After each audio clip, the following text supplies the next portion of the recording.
E tem gente lá de São Bernardo também que continua ativa gravando vídeos, né? Vamos começar colocando um trechinho dessa mensagem de fim de ano divulgada pelo ex-presidente Luiz Inácio Lula da Silva. Pra gente, né, começar 2017 com um ânimo diferente. Vamos lá. Meus amigos, quero agradecer a todo o povo brasileiro que foi às ruas em 2016 defender a democracia. E quero agradecer ao povo brasileiro que vai continuar indo para a rua em 2017 para defender a sua aposentadoria, para defender a sua educação, para defender o seu aumento de salário, sobretudo para defender o seu emprego e para conquistar novos empregos. Para exigir que o governo fale em desenvolvimento, fale em investimento, fale em financiamento, fale em crédito, em coisas que podem ajudar a economia a crescer. O governo não pode só falar em corte e só corta dos mais pobres. Sabe, não há nenhuma possibilidade de nós resolvermos o problema da economia brasileira só falando em corte. E toda vez que se fala em corte, a gente sabe que não vai cortar dos mais ricos, vai cortar sempre dos trabalhadores e daqueles que mais necessitam. Então é preciso mudar o tom da música. Nós já provamos que é possível o Brasil ser melhor. Nós já fomos o povo mais alegre, o povo mais otimista do mundo. Nós passamos 12 anos tendo aumento de salário. Nós passamos 12 anos em que cada Natal era motivo de muita festa, porque as pessoas iam à rua para comprar, mesmo que fosse pouco. O país está parado.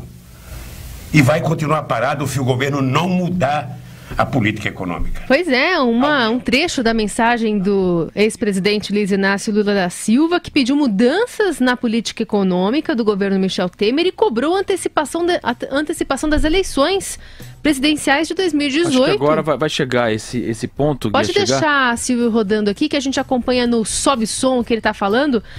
Ele... Agora vai chegar esse ponto. Só tem um jeito para o Brasil em 2017, é a gente voltar a acreditar no povo brasileiro. A gente voltar a inserir o povo na economia, com emprego, com financiamento, com crédito. Se a pessoa está devendo um pouquinho, pega um novo empréstimo, paga aquele velho e começa a vida nova. O microempreendedor, o pequeno empresário, ou seja, é preciso colocar a economia para funcionar, é preciso circular o dinheiro na mão das pessoas nesse país, senão não tem crescimento econômico. Primeiro, nós sabemos que é preciso restabelecer a democracia e só pode fazer o que eu estou falando um presidente que tenha respaldo popular. E respaldo popular chama-se voto na urna. Portanto, é preciso antecipar o processo eleitoral. É preciso que a gente tenha coragem de dizer, é preciso que o povo vote a eleger. É curiosa essa mensagem do presidente Lula, porque ele fala como se ele não tivesse nada a ver com a situação atual do país, né? Como se todo mundo quisesse ter um Natal mais magro mesmo, Exato. Né? Como se fosse uma opção, como se fosse fácil. Olha, você tem um empréstimo, vai lá, faz outro. E vai continuando fazendo empréstimo. É tão barato, o juro é tão pequeno no Brasil, né? O cartão de crédito quase 500, o financiamento pessoal quase 300. Então é uma boa medida. Vai lá e faz mais um empréstimo.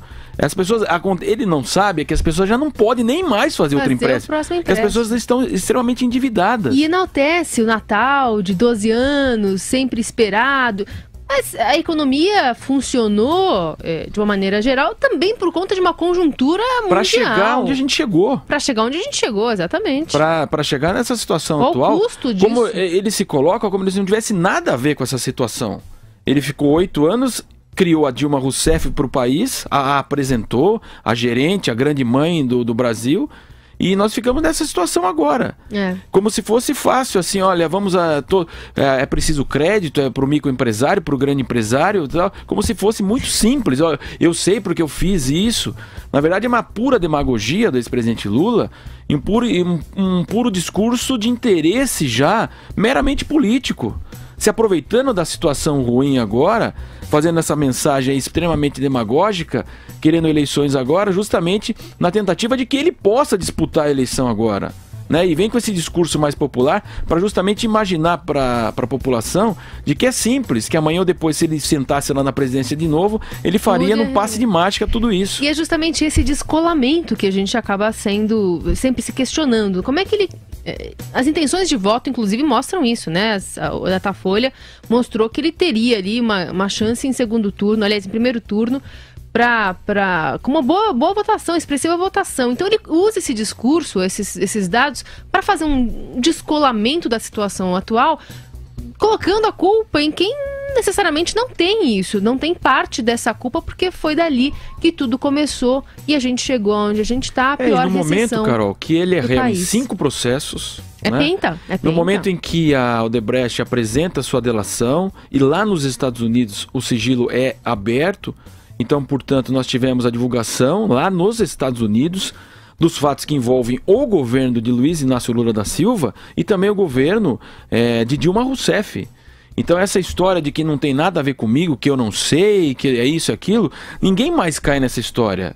É aquela velha história. Se não sabe, é incompetente. Se sabe, é conivente. Né? Então é o pior momento dele em relação à justiça, réu em 5 processos, ele vem dizer como se ele tivesse lá o Lula de 8 anos atrás. É uma situação muito diferente agora. Não caímos mais nessa. Eu queria comentar com vocês, né, como que é o Natal de um cubano e como que é o Natal aqui no capitalismo. Opa! Gente, eu tô inchada, tá? Tô com uma espinha aqui, porque, sabe, eu comi muito ontem. É que no capitalismo, assim, você pode ter muita fartura, sabe, de tudo. Então você pode comer, nossa senhora, à vontade. Lá em Cuba, não dá, né? E antes que venham os mimicentos falar que nem todo mundo tem essa chance no capitalismo, que tem muitos pobres e blá blá blá, eu falo uma coisa, pelo menos você tem a chance de mudar, de reverter essa situação, de mudar o seu futuro, se você estuda, se você parar de se vitimizar, se você começar a trabalhar, você pode melhorar a sua vida. Já um cubano, mesmo estudando, mesmo trabalhando, vai continuar sendo miserável, entende? Sem nada, sem liberdade, sem comida e sem absolutamente nenhum direito. Eu cansei de viajar o mundo falando mal do Brasil, gente. Era bonito a gente viajar o mundo e falar, no Brasil tem 30 milhões de crianças de rua, no Brasil tem 30 milhões... A gente nem sabia, tem não sei quantos milhões de abortos, era tudo clandestino, mas a gente ia citando números, sabe? Se o cara perguntasse a fonte, a gente não tinha, mas a gente ia citando números. Eu não esqueço nunca, eu estava debatendo, o Roberto Marinho e o Jaime Lerner em Paris. Mas eu estava dizendo, porque no Brasil tem 25 milhões de crianças de rua. Eu era aplaudido calorosamente pelos franceses. Quando eu terminei de falar, o Jaime Lerner falou assim para mim, ô Lula, não pode ter 25 milhões de crianças de rua, Lula. Porque senão a gente não conseguiria andar nas ruas, Lula. É muita gente. Esse é o prato de um cubano comum. Agora o próximo será um prato de quem? De uma pessoa que vive no capitalismo ou da família castrista, dos governantes lá de Cuba. O próximo prato vocês vão ver a diferença. Oh, que delícia, gente. Um cubano comum, isso que come de Pessoal, Natal. E esse é o prato de uma pessoa que vive no capitalismo e não se vitimiza, né? Trabalha, estuda, faz as coisas para ganhar por seus méritos. E também pode ser o prato dos filhos do Fidel, do Raul, dos governantes cubanos e dos governantes também socialistas, né? Então, ou a diferença. Uau! O socialismo é uma ideologia com muito sucesso, teve muito sucesso. Aí que você vê o completo fracasso que é essa ideologia. O negócio assim, é muito simples, curto e muito didático. Ele diz o seguinte, você ouve falar em dívida externa e dívida interna em jornais e TV e não entende direito. Vou explicar o seguinte.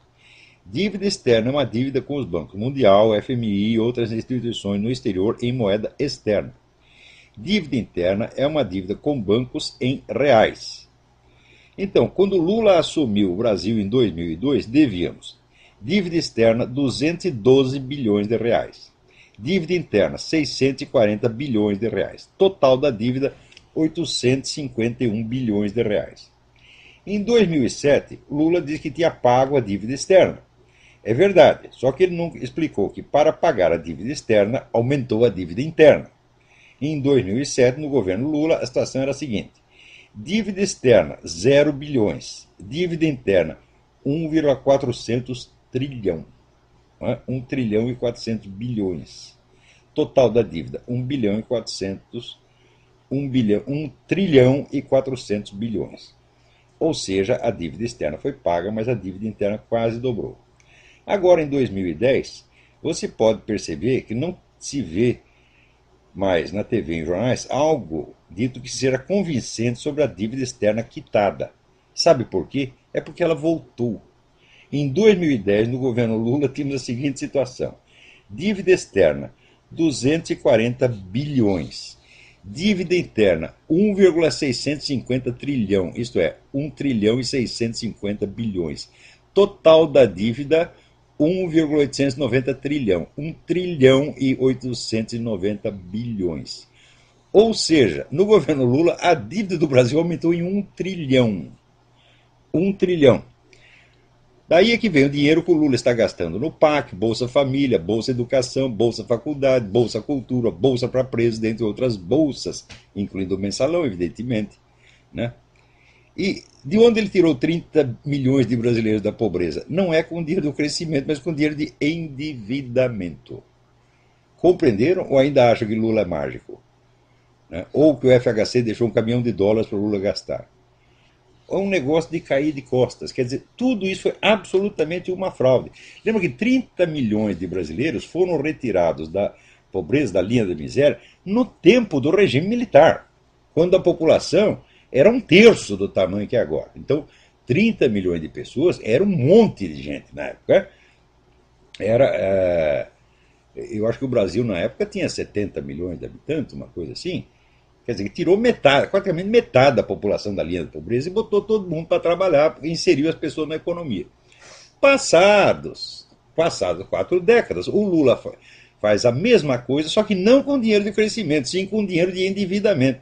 Ou seja, eu quero um criminoso, porra. Tudo nesse governo petista é tudo fraude, meu Deus do céu.